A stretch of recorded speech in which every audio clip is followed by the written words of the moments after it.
नमस्कार दोस्तों, आशा करता हूं कि आप अच्छे होंगे। आज मैं कोई टॉपिक पढ़ाने वाला नहीं हूं, आज मैं छात्रों का मुद्दा उठाने वाला हूं। मेरा प्रश्न है दोस्तों आपसे, क्या न्यू इंडिया में छात्र नहीं आते? क्या सबके साथ सबके विकास में छात्र नहीं आते? क्या 20 लाख करोड़ के पैकेज में छात्र नहीं आते? जी हाँ, ये वही छात्र हैं जो कल देश का भविष्य निर्धारित करेंगे। इनमें से कोई आईएएस बनेगा, आईपीएस बनेगा, शिक्षक बनेगा, यूपीएसआई बनेगा, पुलिस में सिलेक्ट होगा, नेता बनेगा। जी हाँ, ये छात्र आजकल बहुत प्रॉब्लम से गुजर रहा है, लेकिन कोई भी सरकार, कोई भी व्यक्ति इनकी तरफ ध्यान देने को आकर्षित नहीं है। मैं बात कर रहा हूँ लॉकडाउन के दौरान छात्रों के किराए की। मेरे दोस्तों, मैं आपसे बताना चाहता हूँ कि जब से कोविड-19 है, तब से जो भी छात्र छात्राएं अपने घर से बाहर रह के पढ़ते हैं, उनके सामने एक समस्या आई है रूम रेंट को लेके। पिछले कई दिनों से मकान मालिकों के फोन छात्रों के लिए जा रहे हैं कि हमें किराया दो, 3 महीने हो गए, हमें किराया दो, हमें 4 महीने हो गए, वरना मैं आपका सामान बाहर फेंक दूंगा। रूम में वो सामान है जो ओरिजिनल डॉक्यूमेंट भी हैं, उन डॉक्यूमेंट से स्टूडेंटों का भविष्य निर्धारित होता है। मैं ऐसे तमाम छात्र छात्राओं को जानता हूं, और आज की अगर बात कहूं तो आज भी मेरी एकेडमी में 15 छात्र इस समय लेटे हुए हैं। इस वीडियो के अंत में मैं उनके फोटो शेयर करूंगा जो अपने गांव से चल के रूम को खाली करने आए हैं, लेकिन उनकी जेब में मात्र किराए के अलावा कुछ नहीं है। वो रूम रेंट नहीं है, बस उतना ही किराया घर से लाएं जिससे कि बस में जा सकें, ऑटो में जा सकें। तमाम ऐसे छात्र हैं जो सब्जी वाले के बेटे हैं, मजदूर के बेटे हैं, किसान के बेटे हैं, या लोअर मिडिल क्लास से बिलोंग करते हैं।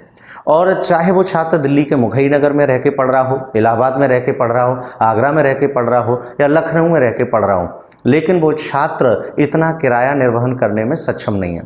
तो उत्तर प्रदेश के मुख्यमंत्री योगी आदित्यनाथ जी से मैं रिक्वेस्ट करूंगा कि सर, इस मामले को संज्ञान में लीजिए और जल्द से जल्द 2 से 3 दिन के अंदर यह आदेश पारित करिए कि किसी भी छात्र छात्रा से 4 महीने का किराया ना लिया जाए। और सर, ये वाजिब डिसीजन भी होगा, क्योंकि सरकार का काम लोगों का कल्याण करना होता है। सरकार का दायित्व भारत में रहने वाले नागरिकों का कल्याण करना होता है, और ऐसी मुसीबत में अगर हम अपनी सरकार तक अपनी बात ना पहुंचाएं तो मुझे लगता है कि ये बेईमानी होगी।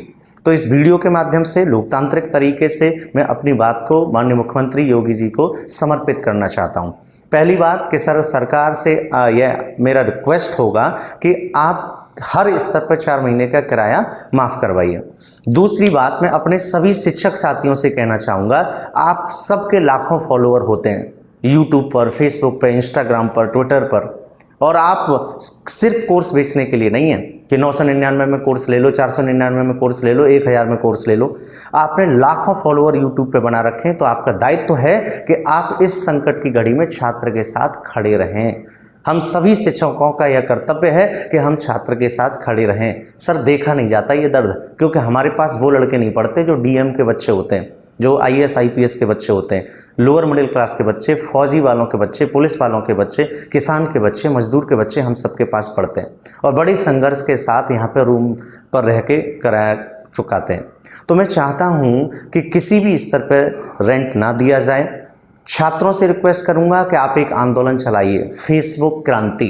फेसबुक पर, यूट्यूब पर, इंस्टाग्राम पर आप पोस्ट डालें, वीडियो बनाएं, no room rent, no room rent, no room rent. ये हमारा हक है, ये हमारा अधिकार है, और सरकार से रिक्वेस्ट है कि 20 लाख करोड़ के पैकेज में कुछ थोड़ा सा छात्रों की तरफ भी देख लें। तो मैं यही कहूँगा अपनी बात के माध्यम से कि मेरे सभी छात्र छात्राओं, कहीं के भी हों, आपको रेंट नहीं देना है। छात्र एकता जिंदाबाद बना के रखनी है, टीचर्स एकता जिंदाबाद बना के रखनी है। कोई भी छात्र, कोई भी टीचर, सब के सब रेंट नहीं देंगे, नहीं देंगे, नहीं देंगे। ये पहली बात तो छात्रों के लिए है। दूसरी बात टीचर्स के लिए है, कोचिंग सेंटरों के लिए है। जब से कोविड-19 आया है, तब से लगभग 4 से 5 महीने तक कोचिंग सेंटर बंद रहे। ये वो कोचिंग सेंटर हैं जिनका लाखों का किराया है, और ऐसे समय में निसंदेह इसे चुका पाना मुमकिन नहीं है।